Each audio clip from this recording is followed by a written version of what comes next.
today the main one is some Gino commentaries, but that is an amalgam of other stuff. And he was reading rabbinic Talmudic commentaries on what it said about Daniel 9. And he encountered what it said. It's a forbidden chapter. It literally says there's a curse on anybody who reads Daniel 9. There's a curse on any Jew who reads Daniel 9. Why is there a curse? So he went and he asked a couple of more senior rabbis who were considered more learned. They're called Chacham Talmud, a wise one of the Talmud. And he couldn't get an answer. And this disturbed him. And he found where it said, it is forbidden to read it because the time of the Messiah's coming is foretold in it. In Hebrew, it says, HaMashiach yitzterek lavo v'lamud lifnei ha'korban shel bet hamikdash hasheni. Messiah would have to come and die before the second temple was destroyed. And this sent him into a crisis. He began to think further and further and further. Well, at the end of his long search and his quest, he did the only thing a nice Jewish boy could do. He accepted Yeshua, Jesus, as the Messiah and became a Baptist minister. Baptist minister? His name was Rabbi Leopold Cohen. He was the founder of what is today known as Chosen People Ministries, but originally it was called the American Board of Mission to the Jews. He's the founder. The rabbi, I watched a video about 4 or 5 years ago of a Lubavitch rabbi, one of the Lubavitch guys, and he was just lying about this chapter. He was just lying. They have to actually lie. It presents a big problem for them. Well, let's look at Daniel chapter 9. Now, Daniel is an interesting book in the Hebrew canon. The Hebrew canon, the Old Testament, is called the Tanakh. Tanakh. It's an acronym: Torah, the 5 books of Moses, the prophets, the Nevi'im, and the Ketuvim. Ketuvim are the writings, things like Job and Proverbs, wisdom literature. But Daniel is almost in a category by itself. You've got the major prophets. Now, of course, the Hebrew canon, the books are in a different order. In our Bible, the books are not always, but broadly chronological. The Hebrew canon organizes the books by literary genre. And Daniel was the 3 major prophets, obviously Isaiah, Jeremiah, and Ezekiel. And then you have what's known as the Steinmetzrei, the 12, the minor prophets. But Daniel was not included as a major prophet or a minor prophet. It's something on its own, apart from the rest of the Old Testament. Now, the Old Testament and the New, they parallel. You've got the 5 books of Moses. You've got a Pentateuch in the Old Testament. And then we have Matthew, Mark, Luke, John, and Acts. We have a Pentateuch. Luke wrote Acts. A Pentateuch in the New Testament. You've got that. But Revelation stands alone. It reads like the Old Testament. It doesn't read like the rest of the New Testament. From a literary perspective, it follows the Old Testament, and it has the Septuagint version, the Greek Old Testament now, and it has its themes are from Exodus, are from Genesis, are from Zechariah, Isaiah, Ezekiel, but especially from Daniel and others. It doesn't read like the rest of the New Testament. We know that after the rapture and resurrection, God turns his prophetic and salvific purposes back to Israel and the Jews. So after the church is removed, it's that focus. And the literary genre of Revelation reflects it. But you've got this sore thumb with Revelation in the New Testament, and you've got a sore thumb with Daniel in the Old Testament. What do you do with Revelation? Well, Martin Luther hated it. He basically didn't consider it to be canonical. There's churches who avoid it. Luke, there's a curse on reading it. It doesn't say that, but it comes out to the same thing.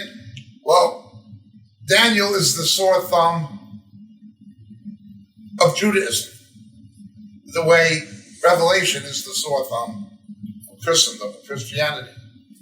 Yet, Revelation plainly draws on the prophecies of Daniel, chapters 7, 8, 9, 10, 11, and 12, particularly.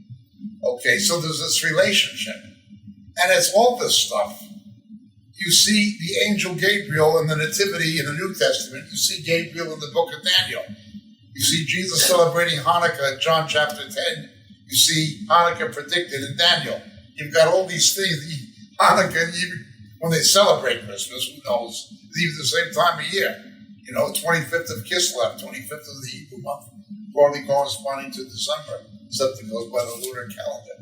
So you've got this relationship between Daniel and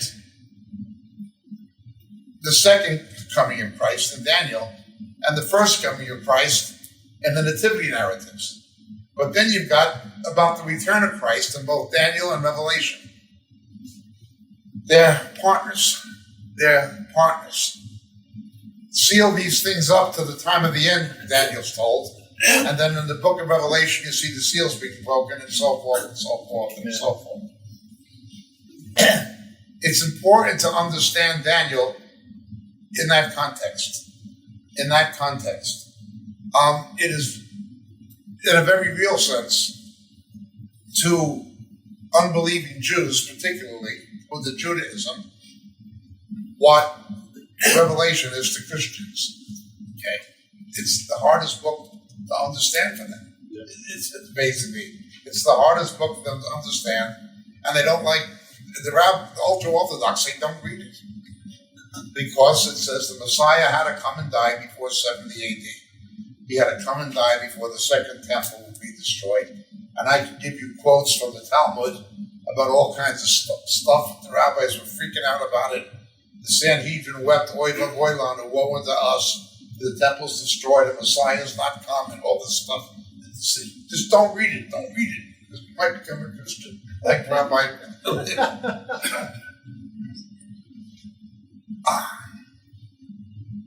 And when they have to deal with it, they misread it. When they have to deal with it, they misread it. Well, with this in view, let's look at the 9th chapter of Daniel. We won't look at all of it.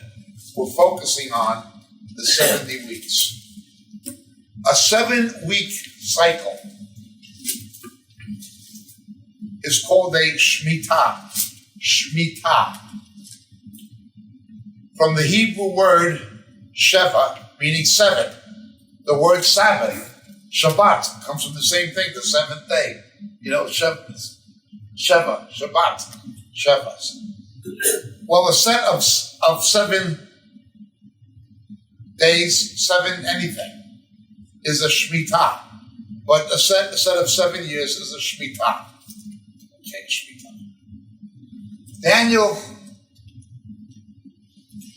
is aware of this. Now the Shemitah, or the Shemitahot in Hebrew, you'll see that the year of Jubilee, there had to be 7 Shemitahot, 7 sets of 7 to get the year of Jubilee.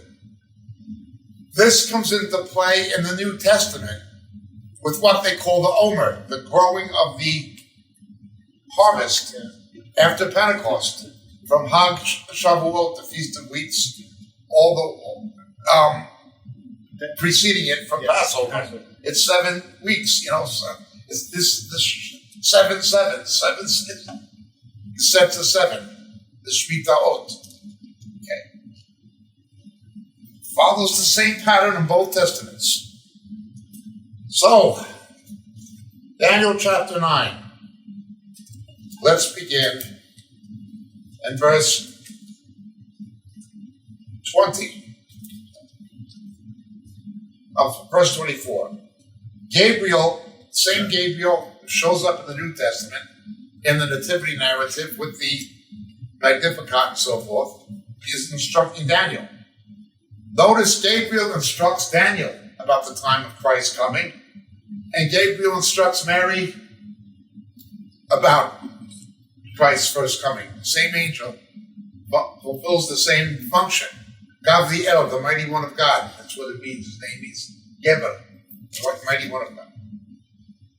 Verse 24, 70 weeks, 70 sevens have been decreed for your people and your holy city to finish the transgression, to make an end to sin, to make atonement for iniquity, and to bring in everlasting righteousness, to seal up vision and prophecy, and to anoint the most holy place. This is to complete the messianic redemption, the promise from Genesis 3. The Messiah would complete the messianic redemption. Now that obviously did not happen in the first coming of Christ. He atoned for our sin, but he didn't do away with evil. The world is still fallen. Satan is not yet bound. He's not yet in the lake of fire. It is not all fulfilled in one shot, yes.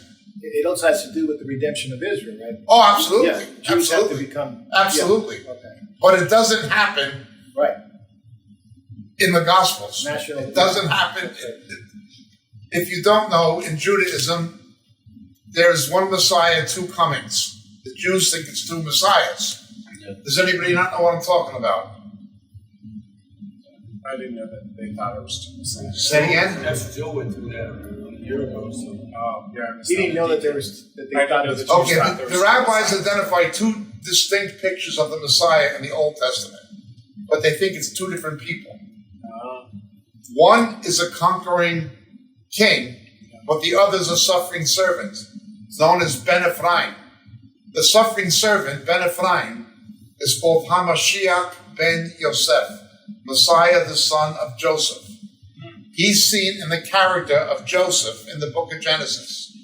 The rabbis know that Joseph in Genesis is a picture of a suffering servant Messiah. Joseph was betrayed by his Jewish brothers into the hands of Gentiles. God took the betrayal and turned it around and made it a way for all Israel, all the world to be saved. Jesus was betrayed by his Jewish brothers into the hands of Gentiles. God took it, turned it around, made it a way for all Israel, all the world to be saved. Joseph was condemned with two criminals. And as he prophesied, one would live, one would die. Jesus was condemned with two Malachite criminals. As he predicts, one would live, one would die. They bring Joseph's cloak to prove he's not in the pit. They bring Jesus' shroud to prove he's not in the tomb. Joseph goes from a place of exaltation, condemnation, to a place of exaltation in a single day. Jesus goes from a place of condemnation to exaltation in a single day. Joseph was sentenced unjustly based on lies. Jesus was criminally sentenced unjustly based on lies. Joseph was betrayed by Yehuda, Judas, for 20 pieces of silver. Jesus was betrayed by Yehuda, Judas, for 30 pieces of silver. Upon exaltation, Joseph takes a Gentile bride. Upon exaltation, Jesus takes a Gentile bride in figure, the church. All power and dominion was given to Joseph. All power and dominion is given to Jesus. Joseph's brothers don't recognize him at the first coming. They recognized him at the second coming and wept bitterly. So with Jesus, Zechariah 12:10, they'll look upon me, they have pierced, crucified. Right. His people don't recognize him at the first coming. They recognize him at the second and weep bitterly. Joseph is a picture of Jesus. The rabbis understand this. Okay? But how do you reconcile that with the other Messiah? That's Hamashiach ben Yosef. Hamashiach, son of Joseph. It is fortuitous, providential, that Jesus' foster father's name was Joseph. It means he shall add, or Yahweh shall add. Yosef. Okay. Now, sonship in Hebrew thought, sonship, does not only mean, or even necessarily mean, pedigree or ancestry. It means in the character of. We shall be sons of righteousness in the character of the righteous Christ. Sons of Abraham. Yeah. Remember, Jesus told Peter, he called Peter Shimon Bar Yonah, Simon, son of Jonah. Okay? Bar is the Aramaic for Ben, son. Shimon Bar Yonah.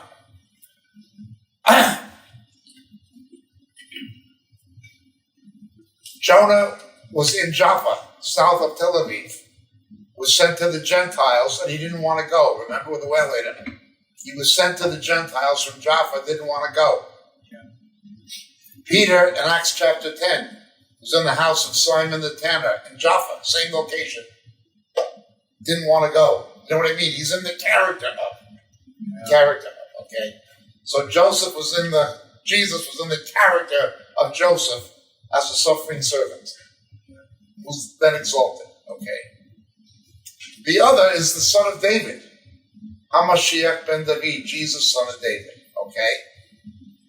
The conquering king. He's going to come and he's going to rule with the rod of iron and subdue the enemies of God and bring peace to the world. He's going to be the character of David. The rabbis say this is two different messiahs. The Jews of Jesus' day did not know how to reconcile this. Even the apostles, after the resurrection, they're asking him on the Mount of Olives at the Ascension, is it at this time you're going to restore the kingdom? They couldn't understand, when you're going to restore the kingdom. Because the Messiah had to restore the kingdom to Israel, to the Jews that was lost with the Babylonian captivity. Yeah. There was no throne of David. Okay. So, John the Baptist, Jesus' cousin, sent his disciples, are you the Messiah or should we look for another?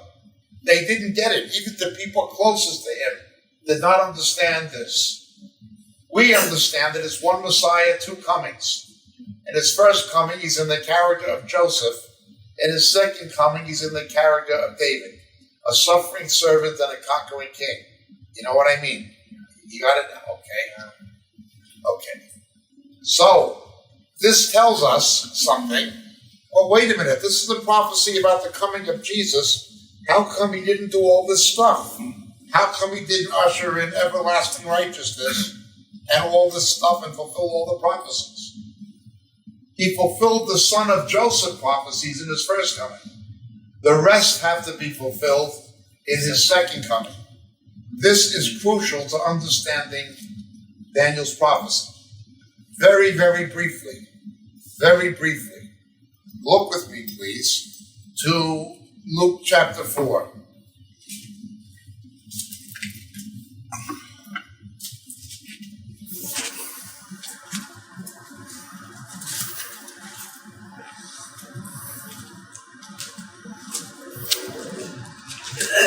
Verse 18, Jesus is in the synagogue in Nazareth, his hometown, and he begins to read from the scroll of Isaiah. Yeshayahu Hanavi, the Spirit of the Lord is upon me, because he's anointed me to preach the gospel, Visorah to the poor. He sent me to proclaim release to the captives and recovery of sight to the blind, and to set free those who are downtrodden, to proclaim the favorable year of the Lord. And he closed the book, literally. There was no codex, it was a scroll. He would have rolled up the scroll and gave it back to the synagogue attendant. And everybody is staring at him. Well, why? Let's look at what he was reading from Isaiah. Turn with me, please, to Isaiah 60.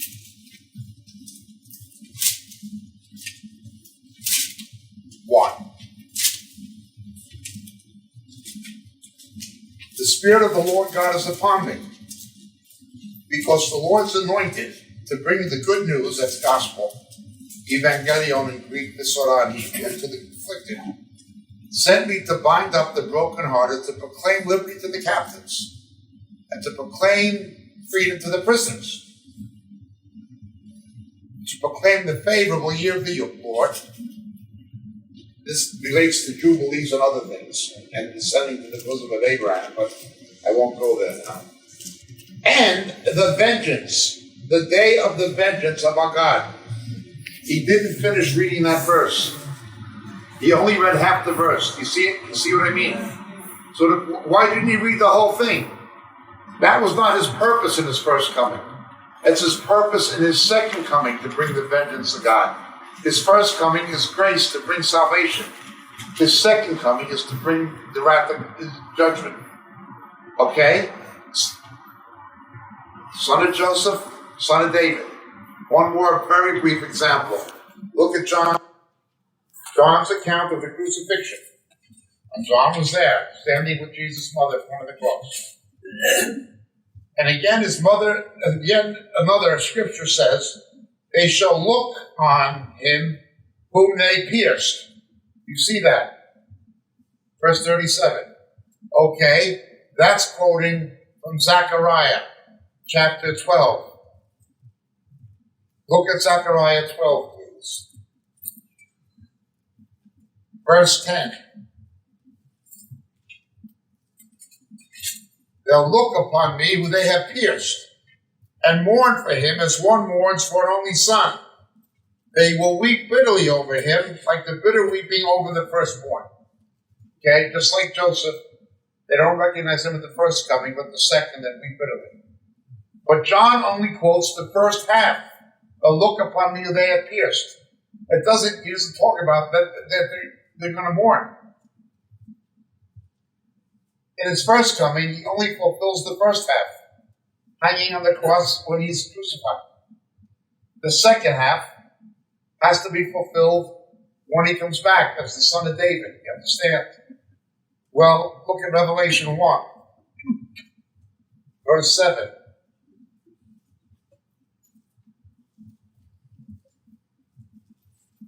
Behold, he's coming with the clouds. Every eye will see him, even those who pierced him, crucified him. All the tribes of the earth will mourn over him. Even so, amen. Revelation 1:7. He fulfills the first half of the prophecy in his first coming. He fulfills the second half in his second coming. Do you see that? Amen.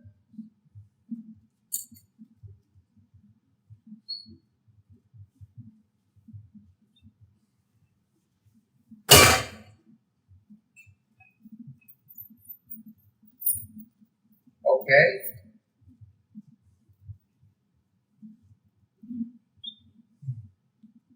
You see Revelation 1:7? Yeah. Okay. He fulfills the first half in his first coming of the prophecy, the second half in his return. Okay. There is a hiatus, a discontinuity, and then a resumption. Okay. In his first coming, he does not seal up prophecy. He only fulfills the son of Joseph ones, not the son of David ones. He does not usher in everlasting righteousness. Okay? And he does not anoint the most holy place, that is the millennial temple. It doesn't happen in his first coming. Okay? It happens in his second coming. Okay? So, one Messiah, two comings. This is consistent throughout the scriptures, and it is focal to Daniel. Because he didn't do all this stuff. He only did some of it. Especially salvation. National salvation. That's right. Yeah. So, he's told, you are to know and discern that from the issuing of a decree to restore and rebuild Jerusalem until Messiah the Prince, there will be 7 weeks, that is 1 Shemitah, and 62 weeks. It will be built again with plaza and moat, even in times of distress. You've got 7 weeks, and you've got 62 weeks. Now, in times of distress. Now, there are 2 decrees. One was 457. There was the Mede decree, but there was the Persian decree. That was 444, 445 BC, realizing we're looking at lunar calendar not solar calendar as such. Okay? Obviously, the influences of Esther and Mordecai in Persia had a lot to do with King Cyrus the Great doing this, as predicted in Isaiah 44 and 45. Isaiah predicts him by name that he would do it. Okay? So the Persians were going to do this. Now, what was Daniel doing when this stuff was happening? He was reading the prophecies about the return from Babylon. He was reading the prophecies about how long the Babylonian captivity would last. That's what he was doing. The Babylonian captivity was to last 10 Shemitahot, 70 years. Okay? 10 Shemitahot. This comes from the book of Jeremiah. Look at Jeremiah, please.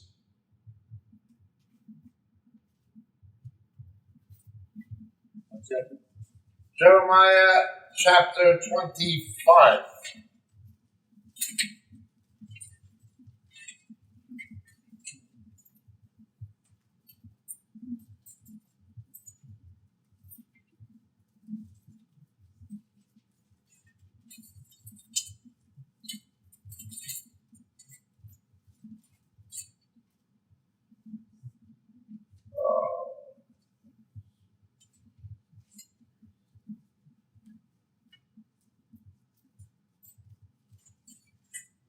Verse 12, or let's verse 11 first of all. This whole land shall be a desolation and a horror, and these nations shall serve the king of Babylon 70 years. Okay? 10 has to do, always to do, with God's law and man's judgment for not keeping it. Like the 10 commandments, 10 plagues on Egypt, things like that. Then it will be when 70 years are completed. So Daniel was reading this. He was reading about the 10 Shemitahot. So you've got the 10 Shemitahot, you've got the 1 Shemitah of 7 years, then you've got the 62, okay? The 62 Shemitahot, okay? To know and discern from the issuing of a decree. Now, it began with a saved Christian astronomer in England named Robert Anderson. Sir Robert Anderson was knighted, but others have worked on it. Broadly speaking, if you were to count out 483, you count it out, it would come to, some say 32, Anderson said 33 AD, and he actually calculated it the Palm Sunday, the triumphal entry. Again, I'm not prepared to say he had it down to the day, but he certainly had it down to the year. Okay? That the Messiah would have to come. This is why the rabbis freak out about this. Okay. Now, why the 62 and the 7? The reconstruction that you read about in Ezra and Nehemiah, the post-captivity prophets, the reconstruction of Jerusalem, the rebuilding of the temple, that was 7 Shemitahot. It's 49 years. Then they had a year of Jubilee. Okay? It worked out. So then you got that, and then there's another 62. Another 62. Okay. So you've got one left over. You've got one more 7-week period when all this stuff has to happen. When prophecy will be sealed up, the vision completed, and everlasting righteousness ushered in, and iniquity done away with. Only some of this stuff. Atonement for iniquity was done in the first coming. Evil was not destroyed from the world of the earth or anything as yet. When it says seal up the vision, that means to complete the vision, right? Yeah. In the prophecy, the vision. Well, the term seal there also occurs in Daniel 12. When it's going to be unsealed, that's right. is revealed. Revelation 6. Yeah, from Revelation 6. But Daniel 12, he's told to seal these things up. Okay. So you're to know and discern from the issuing of a decree, and it happens. It'll be built with plaza and with moat. That happened. Even in times of distress, the Roman occupation. Then after 62 weeks, the Messiah will be cut off. That comes out to 32, 33 AD CE. And have nothing, and the people of the prince, obviously Rome, with Titus and Vespasian, who is to come, will destroy the city and the sanctuary. And its end will come with the flood. Even to the end, there will be war, and desolations are determined. This is another big problem for the Jews who don't believe in Jesus. Some Jews do, but for the ones who don't. They will have two arguments. When you witness to a Jewish person, particularly an Orthodox Jew, the two biggest arguments they will give is the history of Christian anti-Semitism. That Hitler was a Catholic, that Hitler was a Christian. The Spanish Inquisition, they were Christians. That is one obstacle to the Jews. Now, there's ways to respond to that, but that is an obstacle. The other is, if Jesus was the Messiah, he would have brought in worldwide peace. The world would not be the mess it's in. We would not have evil and injustice and pollution and anti-Semitism. He obviously wasn't the Messiah. Okay? That's what they've been told by the rabbis. And that's what they teach to this day. But it says the Messiah will be cut off. Have nothing. Before the Romans destroy Jerusalem and the temple, the sanctuary.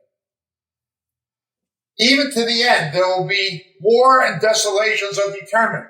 The Messiah does not bring in peace in his first coming. He brings it in his second coming. It's not the son of Joseph who brings peace. It's the conquering son of David who brings peace. Amen. Okay? Everybody with me so far? Yep. Let's continue. Now, I'm just going to read the Hebrew, and I'm going to try to bring out the best I can.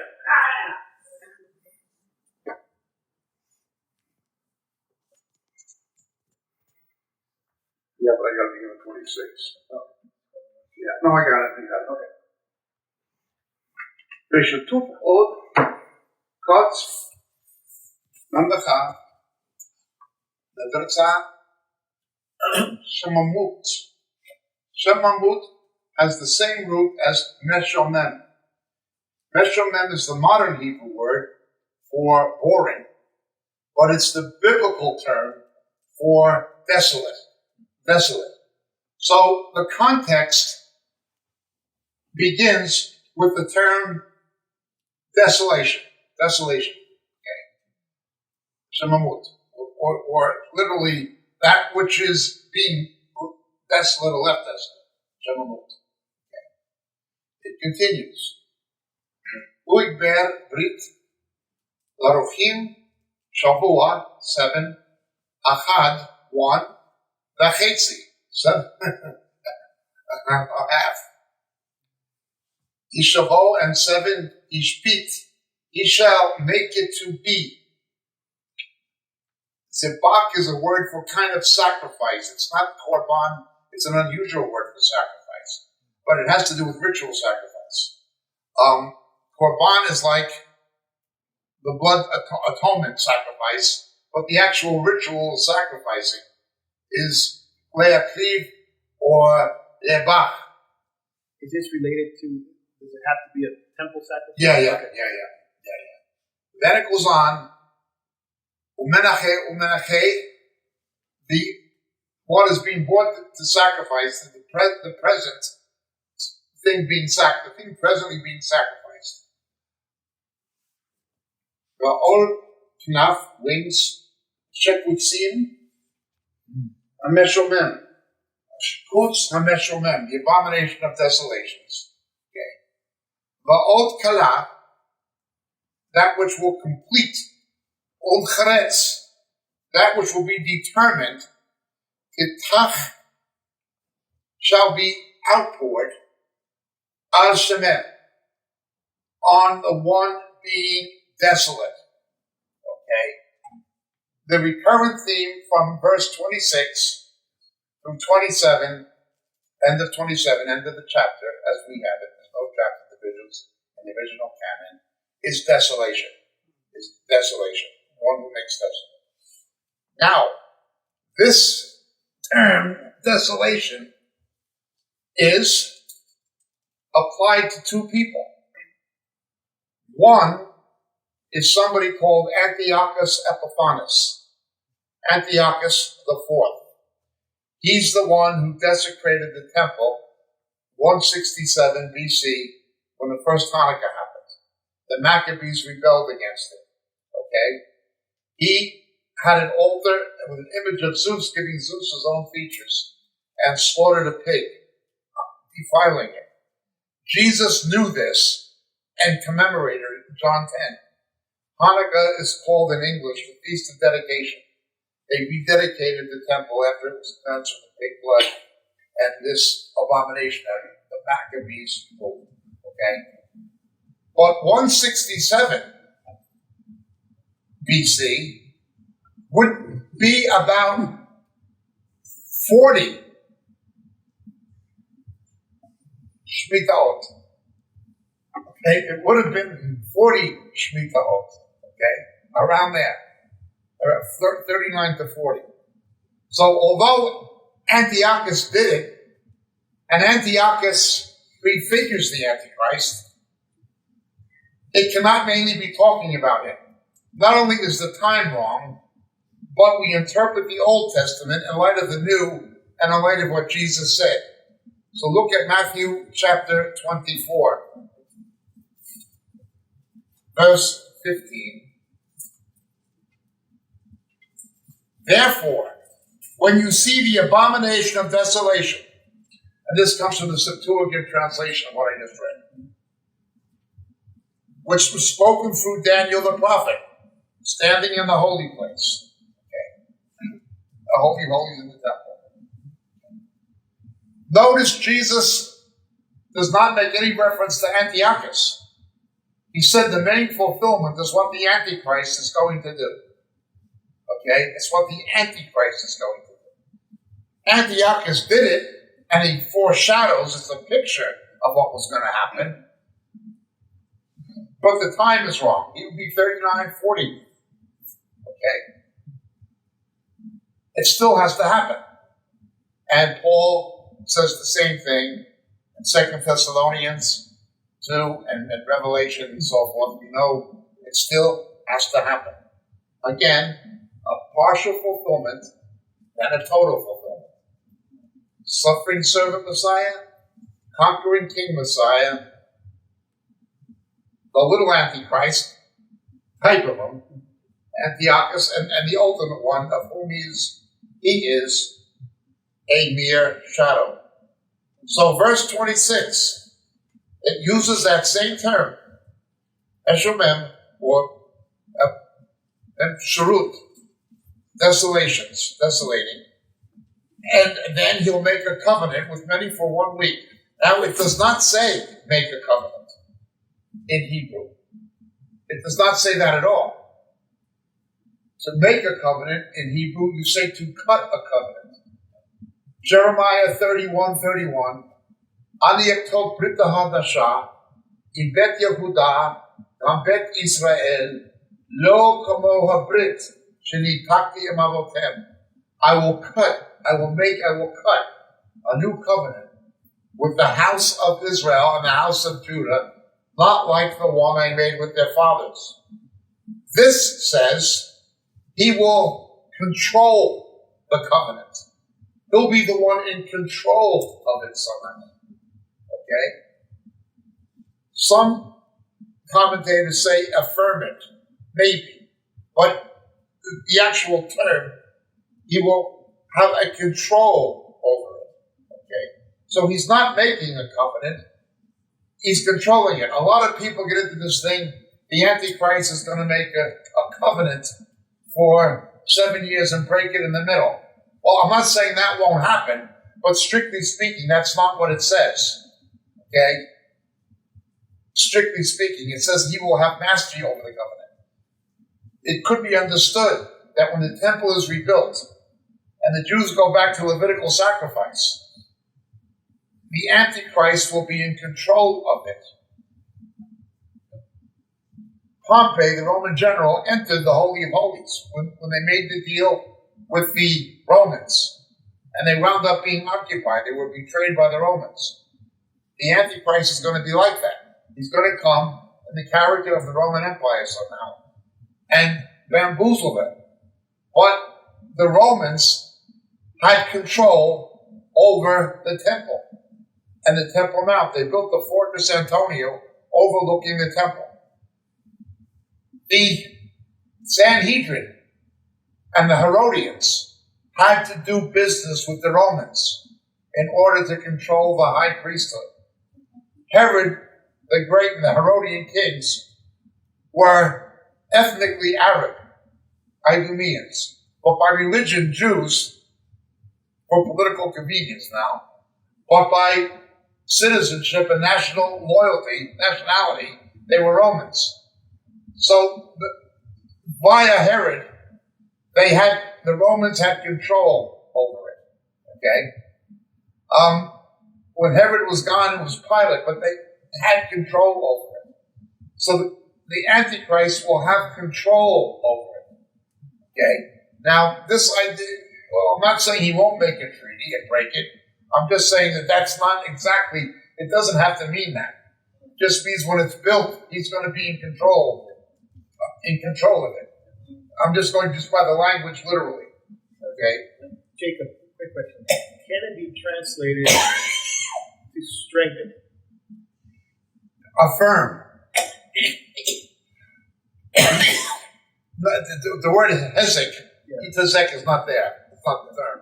It's not the war or anything like that? No, it's not. Gabor is not. Gabor means mighty. That's not there. Yeah, okay. And the hezek, what would strengthen, or the hezek, it's not there. So literally is to control something. It's got a hold of it. Yeah, like he's the boss of it. Got it. They operated his pleasure.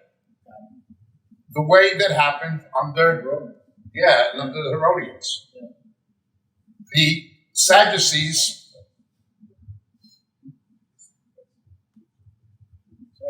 The Sadducees controlled the Levitical priesthood, but they were Roman collaborators. They were willing to do what they needed to do it. So that is what it says, literally. Okay. So you got this desolation. Then there's this covenant. Okay. For Shemitah, final Shemitah. But in the middle of it, the middle of this week, he'll put a stop to the sacrifice. Now this, of course, comes into play in Revelation chapter 11. 42 weeks of months, 1,200. Yeah. Because the second half is 1,290. Yeah. So it's 1,260. It's the first. Okay. They'll put a stop to it. And grain offerings on the wing of abominations will come one who makes desolate, even until a complete destruction. One that is decreed is poured out on the one who makes this desolate. Okay. Now, while we know from Revelation that the Antichrist will have 7 years, there's absolutely nothing in the Gospels, nothing, of Jesus having 7 years. His public ministry was 3.5 years. The closest you can get is something very speculative that cannot be proven. He may have been 3.5 years in Egypt as a baby. He may have been. From the time he fled unto Herod to Egypt, it may have been, and that would fit Revelation 12 when the baby is rescued. It would fit the typology of Revelation 12, okay? There's that 3.5, and then there's the 3.5 years of public ministry. Oh, you mean from Yeah. The other possibility, providing there were 2 Jewish leap years, that's another thing. I'm not going to get into it now. No. That's why you have 1,290 instead of 1,000, this next month of the dark. Okay. That from the time of the angelic appearance to Zechariah, the father of John the Baptist. 9 months, and then Jesus was conceived at 6 months, and then, so you got 15, and then you've got, if you have 2 leap years, you can have 25 months. You can add that, stretching it, you might be able to get 42 months. But that's stretching it, and that's assuming. You have to know what year Jesus was born, which nobody does. And you have to know there was 2 leap years within that period. So it's all speculative. There's no mention of Jesus. There's no mention, nothing. Only of Antichrist. Okay. Now, the exception is this in Revelation. He comes after the first half, between the 6th and 7th seal, 3.5 years. That is the aerial return of Christ, the rapture, resurrection. Then at the end of the 7 years, he comes again. Okay? So there you got 3.5 and 3.5 with Jesus. But nothing in the gospel, nothing in his lifetime. Nothing. So if you see it again, I mean, quick. Sorry. Jesus comes during the tribulation, during the final 7th week of Daniel, the 7 years. He comes during the 7-year period, at the end of the age. At the end of the 7 years? During. He comes during the 7 years, between the 6th and 7th seal, that's the rapture, which takes place shortly after the midway point. Okay? Then he comes again. That's the aerial return of Christ for the rapture, not the terrestrial return. The terrestrial return happens 3.5 years later at the end of the 7 years, when his feet stand on the Mount of Olives and he sets up the millennial kingdom. Okay? So you got 3. That's the only Possibly 3.5 and 3.5. It's only in Revelation. It's only in the future. Nothing that was done already. no covenant. Nothing. So, therefore, first thing we have to realize is there's no 7-year ministry of Jesus in his first coming. It just wasn't there. There have been certain Calvinists, who tried to say that once Christ died, the temple worship was now an abomination.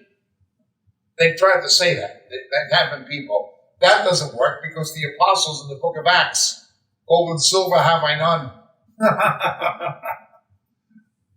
But in the name of Jesus, get up and walk. The apostles continued to worship in the temple. So therefore, that doesn't work. The sacrificing will be reinstituted in the millennium. Yeah. That's a different thing. That's a different sacrifice. Yeah, I mean, they met in Solomon's portico. Yeah, they met Solomon. Yeah. But they weren't going into the temple to pray, it says in Acts. Yeah, he said they met in the temple and in the houses. Yeah. So, what we can see then, for sure, is there's no it doesn't really say cut a covenant. Jesus, however, did. Jesus did, this is my body broken for you. He cut the matzah, at the Paschal Seder, the Last Supper, okay?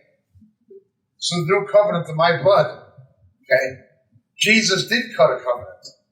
Doesn't say the Antichrist did. They're speculating about it. It doesn't even say cut. No, it doesn't. That would be the Hebrew term. Right. Okay. So Jesus did make a covenant. Jesus did. Okay. So it doesn't say the Antichrist will do that. People read that into the text. I'm not saying it can't happen. I'm just saying, strictly speaking, that's not what it says. Well, Jesus did make a covenant. Okay. Additionally, this is 7 years. Jesus said, new and everlasting covenant. This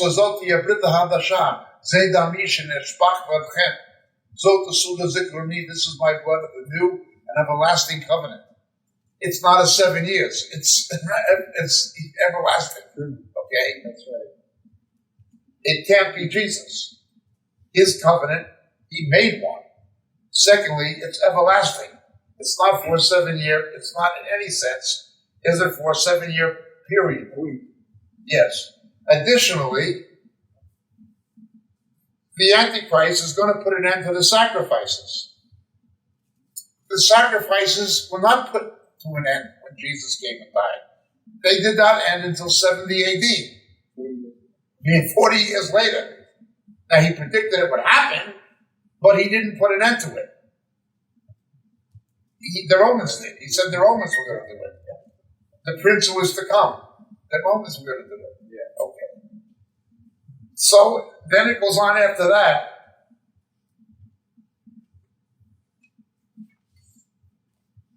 It makes desolate.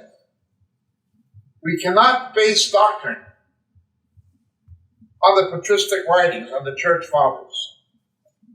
But we can use the earliest church fathers who knew the apostles as a historical source about what the apostles believed. We know that after the time of the apostles into the 2nd century, the church began to gravitate away from the apostles' teaching. The church began to become Hellenistic, getting away from its Judaic origins. The further you get away from the apostles, the more things get messed up, particularly the post-Nicene fathers. The people who knew the apostles or knew people who knew the apostles, who got their doctrine from the apostles, was largely around Ephesus. Hegesippus, Papias, Polycarp, and Irenaeus. Irenaeus wrote it. They said, and Irenaeus said, the apostles taught, and he got his doctrine from John via the apostles taught this, verse 27, is Antichrist, is the son of Mashiach, is the Messiah. John says, now John also said that John wrote Revelation. You know, Irenaeus said John wrote Revelation. And a lot of other things. So the earliest historical sources we have of people who knew the apostles and knew people who knew the apostles and got their doctrine from the apostles, the last historical link we have is with those earliest pre-Nicene fathers before Justin Martyr even.